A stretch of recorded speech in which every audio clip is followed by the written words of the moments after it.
Time of supply, अगर time of supply की relevance की हम लोग बात करें तो टाइम ऑफ सप्लाई हम लोगों का क्यों निकाला जाता है, क्योंकि हमें पता चल पाए कि हम टैक्स कब पे करेंगे। अगर हमको टाइम ऑफ सप्लाई वाला मंथ नहीं पता चलेगा तो हम टैक्स पेमेंट की डेट नहीं जान पाएंगे, क्योंकि due date of deposit tax depend upon time of supply. जब हमको टैक्स पे करना है वो मेनली डिपेंड होता है टाइम ऑफ सप्लाई पे। जो टाइम ऑफ सप्लाई जिस मंथ आती है उस मंथ के अगले महीने की 20 तारीख तक डेट होती है आपकी जीएसटी सबमिट करने की, जीएसटी रिटर्न देने की। GST need to deposited by 20 of the following month of time of supply. मान लो नवंबर चल रहा है, नवंबर में आपकी टाइम ऑफ सप्लाई आई तो आपकी दिसंबर के 20 तक आपके पास समय रहेगा जीएसटी का जो टैक्स है वो डिपॉजिट करने के लिए। समझ में आया? तो टाइम ऑफ सप्लाई कितना रिलेवेंट है पता चल रहा है। अब इसमें मेनली 3 सेक्शन गवर्न करते हैं। सेक्शन 12 जो टाइम ऑफ सप्लाई गुड्स के बारे में बताता है, सेक्शन 13 जो टाइम ऑफ सप्लाई सर्विसेज के बारे में बताता है, और सेक्शन 14 जो चेंज इन रेट के बारे में बताता है। अगर हम बात करें तो टाइम ऑफ सप्लाई समझने से पहले सबसे पहले हमको इनवाइस समझना पड़ेगा। इनवाइस में अगर हम बात करें तो इनवाइस कब इशू होना चाहिए, तो सेक्शन 31 गवर्न करता है इनवाइस का। ऑल्दो आपके सिलेबस में अलग चैप्टर है इनवाइस क्रेडिट डेबिट नोट, लेकिन केवल इतना ही पार्ट इंपॉर्टेंट है एग्जाम के पॉइंट ऑफ व्यू से, यही आपके एग्जाम में रिपीट होता है टाइम ऑफ सप्लाई के क्वेश्चन में। अलग से इनवाइस का कोई ऐसे पॉइंट आता नहीं है एग्जाम में, ठीक है। तो जितना हम पढ़ा रहे हैं उतना ही पढ़ना है एग्जाम के पॉइंट ऑफ व्यू से। अगर सप्लाई में मूवमेंट इन्वॉल्व है, मूवमेंट का मतलब अगर सप्लाई आपकी मान लो यूपी से एमपी जा रही है गुड्स, तो रिमूवल हो रहा है गुड्स का, मूवमेंट हो रहा है। तो बिफोर रिमूवल, रिमूवल से पहले मान लो यूपी से गुड्स जा रही है तो रिमूवल से पहले, यूपी से निकलने से पहले पहले आपका इनवाइस इशू हो जाना चाहिए। मतलब इनवाइस ट्रक पे माल तब लोड करोगे जब उसका बिल विल इशू कर दोगे, इनवाइस इशू कर दोगे। समझ में आया? दूसरा है अगर मूवमेंट नहीं है तो दो ऑप्शन है, डिलीवरी से पहले पहले, जब तक वो एमपी पहुंचेगा वहां से पहले पहले डिलीवरी कर सकते हो, या मेकिंग अवेलेबल, या मान लो यूपी पे ही आपका मान लो आता है गुड्स लेने, समझ रहे हो, मान लो आपका गोदाउन में बंदा गुड्स लेने आ जाता है, मेकिंग अवेलेबल उसको देंगे, वहीं पे हैंडओवर करेंगे गुड्स, जो दोनों में से जो अर्लियर हो जाए।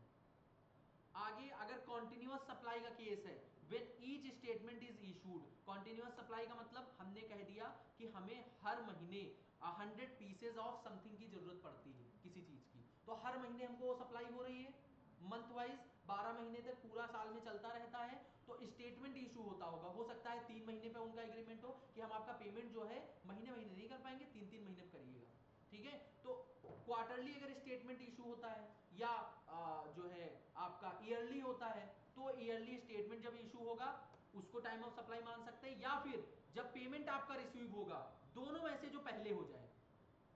मतलब आपका स्टेटमेंट इशू होने से या फिर पेमेंट रिसीव होने से, दोनों से में से जो भी अर्लियर हो उससे पहले पहले इनवाइस इशू हो जाना चाहिए। समझ में आया? अगर गुड्स अप्रूवल बेसिस पे गए, अप्रूवल बेसिस पे हमने बताया था कि गुड्स आपका मान लीजिए कि आप ले गए हैं 4-5 पीसेस दिखाने के लिए, एज अ सैंपल ले गए हैं कि इनमें में से कोई एक गुड्स हम सेलेक्ट करके दे देंगे। जैसे बचपन में हम लोग शॉप पे जाते थे, मोहल्ले की जो दुकान होती थी वहां कहते थे कि लाओ 5-6 पीस दे दो, मम्मी को दिखा के हम बताएंगे, ठीक है। तो मम्मी को दिखा के जब बताते हो तो उसकी एक टाइम लिमिट होती थी। Time limit in the sense कि या तो आप गुड्स को एक्सेप्ट कर ले या तो 6 महीने रिमूवल से हो जाए।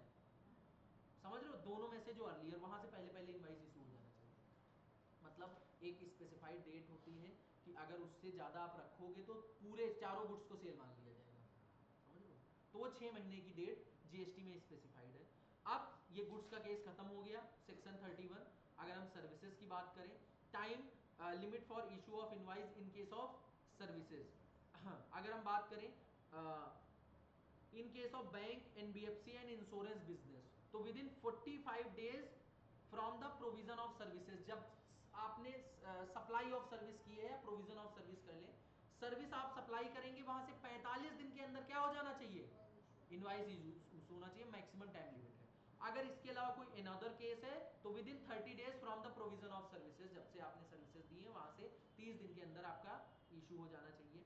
अगला अगर हम बात करें तो where there is continuous supply of service, अगर कॉन्टिन्यूअस सप्लाई ऑफ सर्विस का केस है तो इसमें क्या होगा, date of payment is ascertainable, अगर हमको पता है कि पेमेंट कब होगा कंटिन्यूअस सप्लाई में, तो before the date of payment. Date of payment अगर हमें असर्टेन नहीं, हमें पता ही नहीं कि कब जो है पेमेंट होगा, तो जब पेमेंट होगा तब तक इनवॉइस आपका इशू हो जाना चाहिए। अगर पेमेंट लिंक है किसी पर्टिकुलर इवेंट से, तो बिफोर सच इवेंट, अगर मान लो कुछ ऐसा है कि ये होगा तो हम ये सप्लाई करेंगे, तो उस इवेंट के होने से पहले पहले इनवॉइस आपका इशू हो जाना चाहिए। ये आपके इनवॉइस के सेक्शन हैं जो कि पूरे हो चुके हैं इन case of goods, in case of services. Most simple है, हमने वही बातें लिखी है जिससे आपके न्यूमेरिकल क्वेश्चन सॉल्व हो, बाकी फर्जी वाला कुछ नहीं है कि फर्जी का हमने कंटेंट लिखा हो यहाँ पर। आगे हम बात करते हैं, मेन आता है आपका सेक्शन 12 जो time of supply of goods के केस में बात करता है। अगर हम सब सेक्शन 1 की बात करें तो सब सेक्शन 1 केवल ये बताता है कि सप्लाई ऑफ गुड्स जो है वो डिफाइंड है under sub section 1। Sub section 2 है वो फॉरवर्ड चार्ज, मतलब जो नॉर्मल हमारा जीएसटी होता है, फॉरवर्ड चार्ज मतलब जिसमें सप्लायर गवर्नमेंट को जीएसटी पे करता है, वो 12(2) होता है फॉरवर्ड चार्ज वाले section. 12(3) reverse charge. Reverse charge का मतलब जहां पे रिसिपिएंट डायरेक्ट गवर्नमेंट को पे करता है। इसके कुछ केसेस हैं, अभी हम लोग डिस्कस करेंगे जब आरसीएम वाला चैप्टर आएगा। अब आगे 12(3) हो गया। 12(4) में time of supply in case of vouchers. Vouchers के केस में टाइम ऑफ सप्लाई क्या होगी? कुछ रेडिडुअल केसेस हैं उनके केस में टाइम ऑफ सप्लाई क्या होगी? 12(5). 12(6) time of supply in case of interest, penalty, late fee and additional charges अगर कुछ हो रहे हैं उस केस में टाइम ऑफ सप्लाई क्या होगी? अच्छा, अगर मैं बात करूं तो ये जो 12(6) सेक्शन है इसके बारे में काफी सारे जो बुकें हैं, काफी सारे टीचर्स हैं वो अलग अलग बात करते हैं। ये बहुत भयानक सेक्शन माना जाता है, लेकिन हम लोग जो पढ़े हैं उसमें भयानक नहीं है, बिल्कुल सिंपल है और उसी से सारे क्वेश्चन सॉल्व हो जाते हैं, तो वही पढ़ना है। बाकी अगर कहीं और देखोगे तो हल्का सा डिफर मिलेगा और वो नहीं पढ़ना है लोगों को, ठीक है। तो सबसे पहले 12(1) में तो डिफाइन ही किया गया है। 12(2) फॉरवर्ड चार्ज पढ़ते हैं। टाइम ऑफ सप्लाई क्या होगा? Earlier of the following. Earlier क्या हो गया? Date of issue of invoice, जिस डेट को एक्चुअल में इनवाइस आप इशू कर रहे हैं और जिस डेट को आपको as per section 31 in case of goods आपका होना चाहिए। मतलब अगर देखा जाए एक्चुअल डेट और यहां पे देखा जाए तो स्टैंडर्ड डेट, सही होगा कि एक्चुअल में आपने कब किया और स्टैंडर्ड में कब होना चाहिए था, दोनों में से अर्लियर वाली क्या हो जाएगी?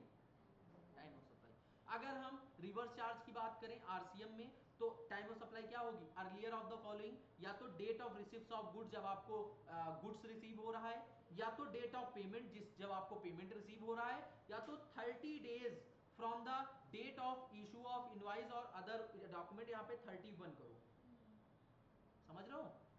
31st day from the date of invoice और एनी अदर डॉक्यूमेंट, मतलब 31वां दिन जब हमारा इनवाइस इशू हुआ है या कोई अदर डॉक्यूमेंट जैसे bill of supply in case of composition वगैरह, तो क्या होगा? 31st day. Then after date of payment, जो यहाँ पे हमने स्टार बनाया हुआ है आप देखेंगे, तो डेट ऑफ पेमेंट का क्या मतलब होता है? Date of payment earlier of the following होता है जब आपकी बुक्स में एंट्री हुआ है और जब डेबिट हुआ है आपके बैंक अकाउंट में पैसा, उन दोनों में से अर्लियर वाला डेट ऑफ पेमेंट होगा, ठीक है। अब 12(4) की बात करते हैं, time of supply in case of vouchers. अगर वाउचर्स आइडेंटिफाइबल है, मतलब अगर आपको पता है पहले से कि ये किस चीज के लिए यूज किया जाएगा, कब यूज किया जाएगा, तो date of issue of voucher जब आप इशू करेंगे तभी वो टाइम ऑफ सप्लाई हो जाएगी। अगर आपके आइडेंटिफाई नहीं कर पा रहे हैं कि ये रिडेम्पशन कब होगा, किस चीज के लिए होगा, समझ रहे हो, तो जब आप रिडेम्पशन करेंगे वाउचर्स का तब क्या होगा? Time of supply. अब कुछ रेजिडुअल केसेस हैं, time of supply in case of residual cases. अगर पीरियोडिक रिटर्न फाइल किया जा रहा है तो डेट ऑफ रिटर्न, जो आईटीआर फाइल किया जा रहा है तो डेट ऑफ रिटर्न ही आपकी टाइम ऑफ सप्लाई हो जाएगी। एनी अदर केसेस में date of payment of tax. Time of supply in case of interest, penalty, late fee या फिर additional charges when such additional value payment is received, जब ये payment आपका additional charges receive हुआ है वो आपकी क्या हो जाएगी? Time of supply. अब हम लोग गुड्स का केस खत्म हो गया है, आते हैं सेक्शन 13 पे। सेक्शन 13 में सेम वही है, 13 सब सेक्शन 1 डिफाइन करता है आपका कि जो सप्लाई ऑफ सर्विसेज हैं वो 13 सब सेक्शन 1 में दे रखे हैं। देन सबसेक्शन 2 में फॉरवर्ड चार्ज दे रखा है, सबसेक्शन 3 में रिवर्स चार्ज, मतलब सीक्वेंस वही है, केवल 12 की जगह 13 आया। फिर वाउचर्स दे रखा है 4 में, 5 में रेजिडुअल केसेस और 6 में लेट फीस, पेनल्टी और एडिशनल चार्जेस। तो 13 सबसेक्शन 2 से स्टार्ट करते हैं। यहाँ पे क्या है? Time of supply in case of forward charge. Invoice issues as per section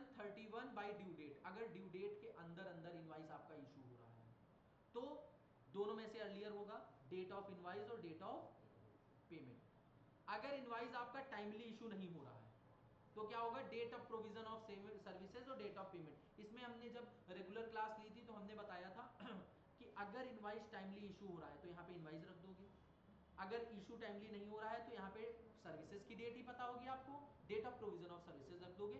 date of payment देखोगे दोनों में सेम होगा, समझ लो, इनवाइस टाइमली इशू हो रहा है इनवाइस रख दो, अगर नहीं हो रहा है प्रोविजन ऑफ सर्विसेज रख दो। क्लियर, कोई दिक्कत नहीं होनी चाहिए।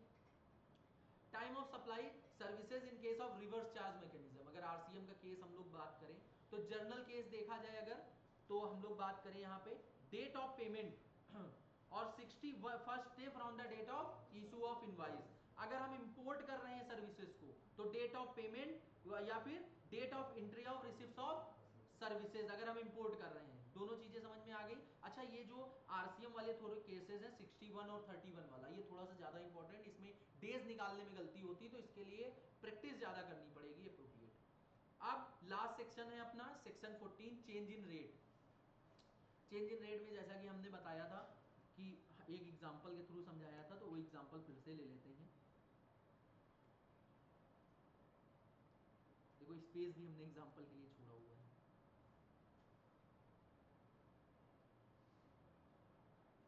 ठीक है, अगर मान लीजिए यहाँ पे बीच में हम लोग हैं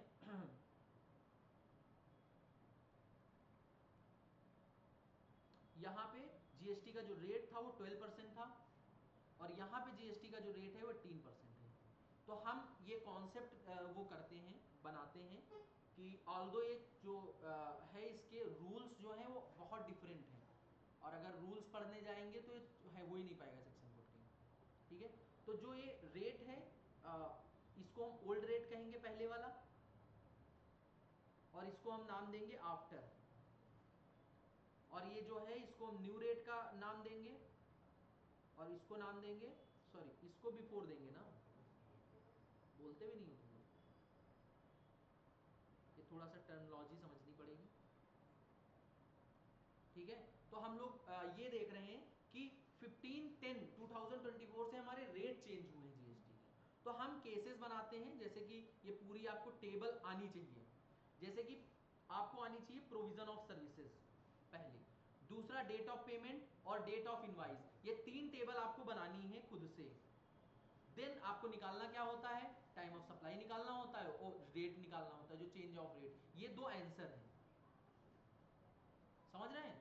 तो अगर हम बात करें हमारा, अगर यहाँ पे जो प्रोविजन ऑफ सर्विसेज आप कब दे रहे हैं, 15/10/2024 को दे रहे हैं, ये केस बना रहे हैं, इससे पहले की सर्विस आप दे रहे हैं, मतलब मान लो कोई भी डेट ले लेते हैं हम, 1/5/2024 ले लेते हैं, ये प्रोविजन ऑफ सर्विसेज है जो कि क्या है हमारा बिफोर वाला टाइम है, और डेट ऑफ पेमेंट जब पेमेंट कर रहे हैं वो भी 1/5/2024 है, बिफोर वाला टाइम है।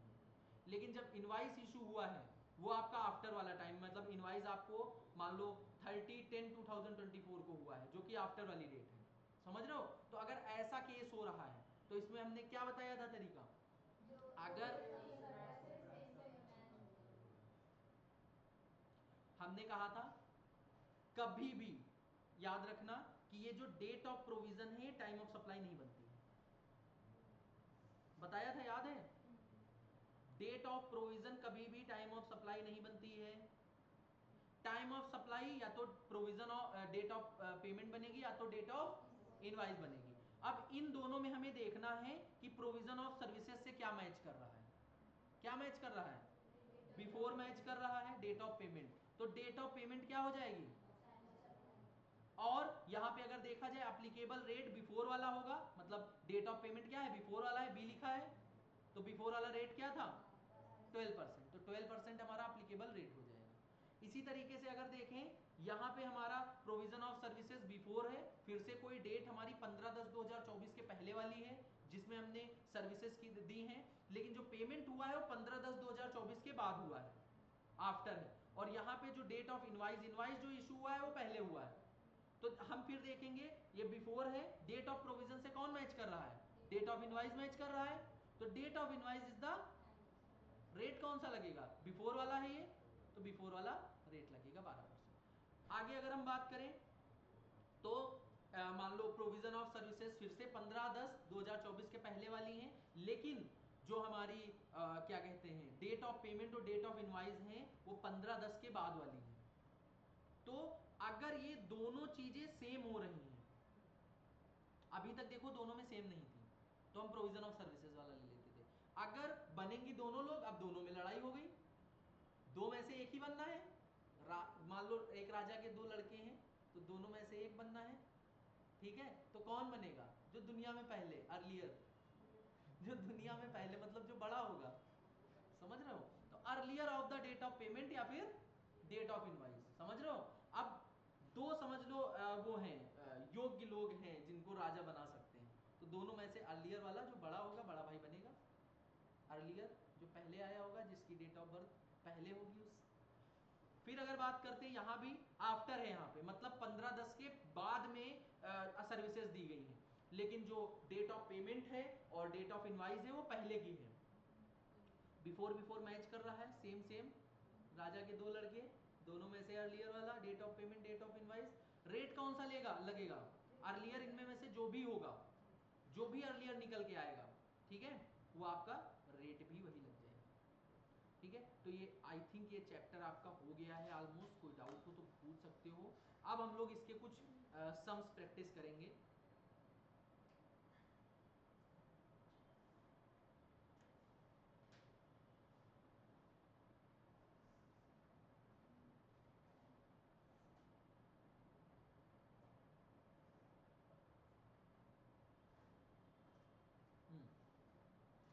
पहला क्वेश्चन,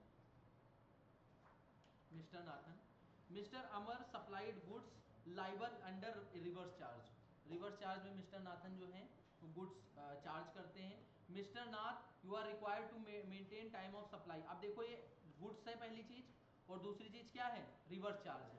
कौन सा सेक्शन लगेगा? 12 सबसेक्शन 3 लगेगा। हमको पता चल गया 12 सबसेक्शन 3 लगेगा। उसका प्रोविजन अपना क्या था? 31 डे। तो हमारा हमको क्या क्या चीजें देखनी है, यहाँ पे क्या क्या दे रखा है।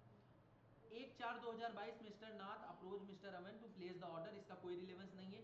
रिसिप्ट ऑफ गुड्स की डेट दे रखी है, इनवाइस की डेट दे रखी है, पेमेंट मेड बाय चेक उसकी डेट दे रखी है, और डेबिट ऑफ अकाउंट। इन दोनों में से अर्लियर वाला डेट ऑफ पेमेंट हो जाएगा। इन दोनों में से अर्लियर क्या हो जाएगा? 20/4 क्या हो जाएगा? डेट ऑफ पेमेंट हो जाएगा। दूसरी क्या? 31 day from the date of invoice. तो 31 डे क्या होगा? इनवाइस कब इशू किया गया है? हैं? 16/5/22। जैसे 15/4 को हमारा इशू किया गया इनवाइस, तो 15/4/2022 से हमको 31 डे निकालना है। तो 31 डे हम जब जाएंगे तो 16/5 आ जाएगा 22। तो ये क्या हो गई? 31 day from the date of invoice. तीसरा प्रोविजन क्या था कुछ? रिसिप्ट ऑफ गुड्स कब हुए हैं? 10/4। इन तीनों में से अर्लियर क्या है? 10/4। 10/4 देखो लिखा हुआ है। अब इसमें देखोगे तो तुम्हारा क्या बोलते हैं, हाँ हाँ वो की तुम्हारी स्टडी मटेरियल का ही क्वेश्चन है, इसीलिए स्टडी मटेरियल जानते ही हो, हमें बताने की जरूरत नहीं है। स्टडी मटेरियल की कहानी समझ लो, कहानी है बहुत पुरानी है, वो चेंज होती नहीं। ठीक है, तो 10/4 हो गया। अगर इसमें प्रोविजन आते हैं और 31 डे और 61 डे आपको कैलकुलेट करना आता है, सही होने से कोई रोक नहीं सकता है। समझ रहे हो? मेन तो प्रोविजन ही है टाइम ऑफ सप्लाई में। प्रोविजन खत्म, खेल खत्म।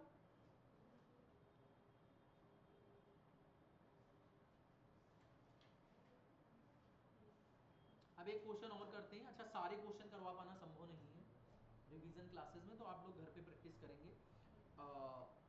क्वेश्चन नंबर 15 की अगर बात करें तो question number Kedar provided consultancy services to mister Nath. Consultancy services है, सेक्शन 13 लगेगा। अब कौन सा लगेगा वो आगे पढ़ के पता चलेगा। जिसकी नेटवर्थ, जिसकी मिस्टर नाथ वर्थ 50,000 है, एडवांस पेमेंट 10,000 रिसीव होती है, कंसल्टेंसी सर्विसेज प्रोवाइडेड हो रही है 10/4/2023 को।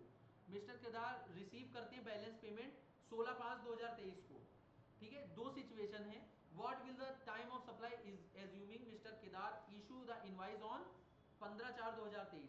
अगर 15/4/2023 को इनवाइस इशू करते हैं तब क्या होगा? अच्छा ये पहला केस है तो पहले केस ही पहले पढ़ते हैं, सिचुएशन 1, ठीक है। इसमें अगर हम लोग देखें तो date of issue of invoice क्या है? 15/4/23, ठीक है। और डेट ऑफ पेमेंट दो हैं अगर हम लोग बात करें। डेट ऑफ पेमेंट है एक तो 10,000 रुपीज जो कि हुई है 8/4 को, ये वाला, और एक है आपकी डेट ऑफ पेमेंट 16/5 को जो हुई है। If the invoice issue within the prescribed time period, the time of supply will be receipts of the payment or date of issue of invoice whichever is earlier। ये supply of services है, और supply of services में provision क्या लगेगा?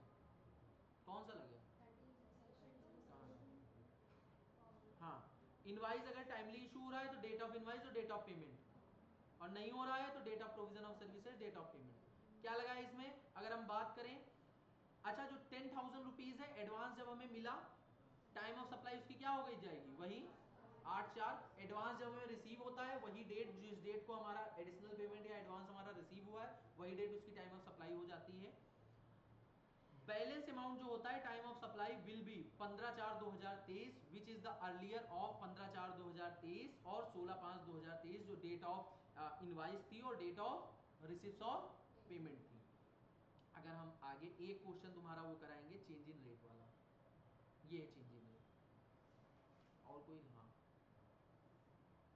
एक question change in rate वाला करते हैं हम लोग। ये तुम्हारे स्टडी मटेरियल का ही क्वेश्चन है, इसको करा देते हैं हम। इसमें कोई गलती नहीं है, ये हम मान के चलते हैं, ठीक है। क्योंकि स्टडी मटेरियल के क्वेश्चन में काफ़ी मिस्टेक्स हैं, मतलब इसीलिए हम प्रेफर नहीं करते हैं ज़्यादा लगाना। अगर क्लासेस आपने नहीं देखी हो, ऐसे ही लगा रहे हो, तो टाइम ऑफ सप्लाई में आप बहुत कंफ्यूज हो गए, समझ लो।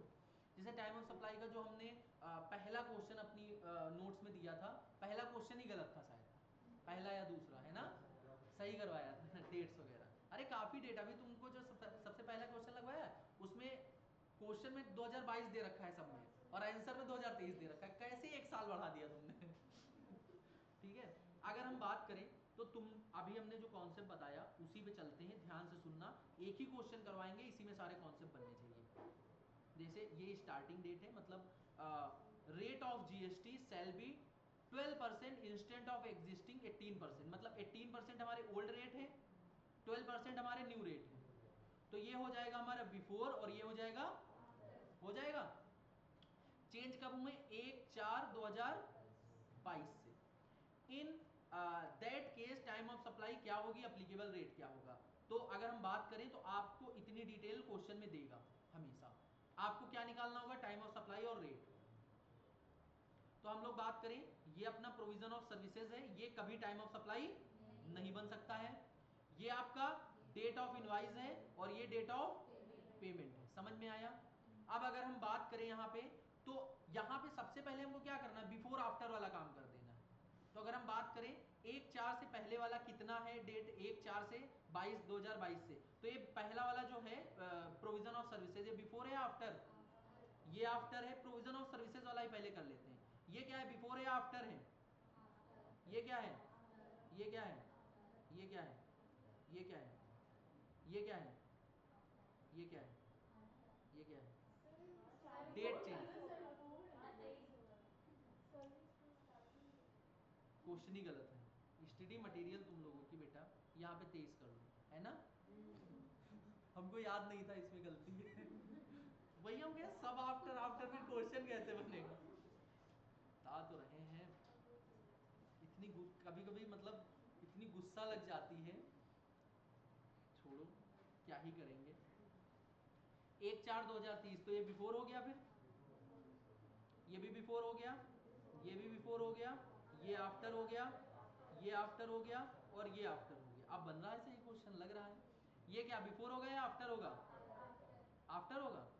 After before, after before, before after. फिर यहाँ पे after, after before, after before, before. कितना मजा आ रहा है तुम लोगों को, है ना? राइमिंग कर रहे हो। हाँ देखो, अब अगर हम बात करें, हमने बताया कि अगर ये दोनों सेम है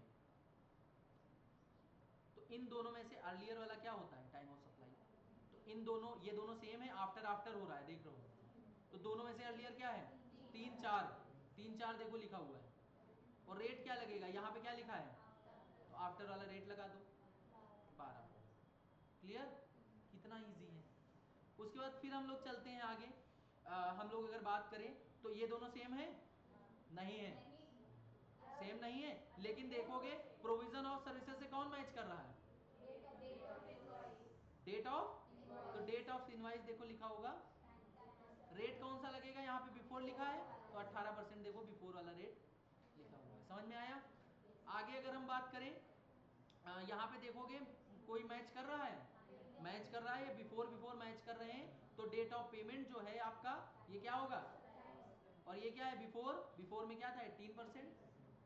उसके बाद देखोगे बिफोर आफ्टर फिर हो रहा है, यहाँ पे आफ्टर आफ्टर मैच कर रहा है, टाइम ऑफ सप्लाई क्या होगा, आफ्टर, रेट क्या होगा, आफ्टर वाला, जो आफ्टर कितना रेट था 12%। फिर देखोगे बिफोर बिफोर यहाँ पे मैच कर गए, तो इन दोनों में से अर्लियर क्या है 29 आपका क्या होगा टाइम ऑफ सप्लाई, और बिफोर में रेट कितना था 18%। उसके बाद अगर हम बात करें तो ये आपका, हाँ, ए और बी मैच कर रहा है, date of provision of services से कौन मैच कर रहा है, डेट ऑफ इनवॉइस क्या हो जाएगी, टाइम ऑफ सप्लाई, और रेट कौन सा लगेगा आफ्टर वाला 12%। कोई दिक्कत, खत्म, कितना इजी है, बस वो बिफोर आफ्टर याद रखो। कई मतलब बच्चे हैं, मतलब कि जो ये सेक्शन छोड़ देते हैं, और ये मजे वाला सेक्शन है, मौज मस्ती में हो जाता है, समझ लो, मतलब काफी लोगों को बहुत टफ लगता है सेक्शन, हालांकि टफ है नहीं। क्वेश्चन और करना चाहोगे, एक करवा दें, एक क्वेश्चन ही और कर दो, ये एग्जाम में आया हुआ क्वेश्चन है, स्कैनर का है। CDF लिमिटेड रजिस्टर्ड है जीएसटी में महाराष्ट्र में, has received some taxable services, services है 13 लगेगा, कवर्ड अंडर आरसीएम 13(3) लगेगा आरसीएम में, from the Mister Harshit Chandra Gujarat, details दे रखी है, सप्लाई ऑफ सर्विसेज दे रखा है, इनवाइस रेज किया है इन्होंने, payment recorded in the books दे रखा है, पेमेंट डेबिटेड दे रखा है, पेमेंट रिकॉर्डेड फिर दे रखा है, पेमेंट क्रेडिटेड फिर दे रखा है। क्या बताइए, रिसिपिएंट कौन है इसमें, CDF। और वैसे भी देख सकते हो, अगर एक तरीका और बताएं, वहां पे जो प्रोविजन था वहां पे डेबिट लिखा था, और यहाँ पे देखो क्रेडिट लिखा है, तो ये तो होगा ही नहीं, ये नहीं होगा तो ये भी नहीं होगा, समझ रहे हो, एक तरीका और, मतलब हिडन कीवर्ड्स होते हैं, क्वेश्चन ही बताता है कि हम गलत हैं, हमको मत लो, समझ रहे हो। तो इन दोनों में से अर्लियर वाला डेट ऑफ पेमेंट हो जाएगा, क्या हो जाएगा, डेट ऑफ पेमेंट पता चल गई। अब क्या करना है हमको, इनवाइस की डेट देख लो, 61st day from the date of issue of invoice,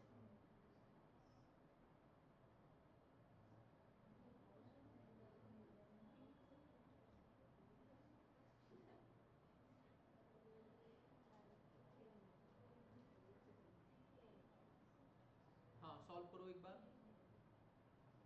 हो गया 10 10, क्या 10 10,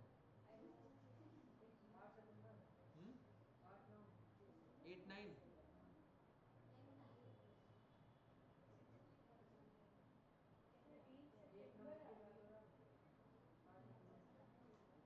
क्या लिखा हुआ है, डेट ऑफ पेमेंट और डेट ऑफ, अच्छा यहाँ पे इमीडिएटली फॉलोइंग लिखते हैं, इसका मतलब भी 61 होगा, रेगुलर क्लास में बताया था, whichever is earlier. Meaning of date of payment दे रखा है, सप्लाई ऑफ सर्विसेज 7 8 हो जाएगा डेट ऑफ पेमेंट, और आगे क्या है 8 9, 61 डेज, तो टाइम ऑफ सप्लाई दोनों में से अर्लियर हो जाएगा, इसमें में से जो कि 7 8 हो जाएगा। ठीक है, सेकंड केस दे रखा है कि would your answer will be different above cause, अगर सप्लाई ऑफ सर्विस अगर डिफरेंट हो जाए, इससे सप्लाई ऑफ सर्विस से कोई मतलब ही नहीं है, हमको तो डेट ऑफ पेमेंट और इस वाली डेट से कोई मतलब था नहीं था, तो आंसर चेंज होगा नहीं होगा, खत्म। ठीक है, तो ये चैप्टर आपका खत्म होता है, इसके बाद हम लोग वैल्यू ऑफ सप्लाई करेंगे। ठीक है,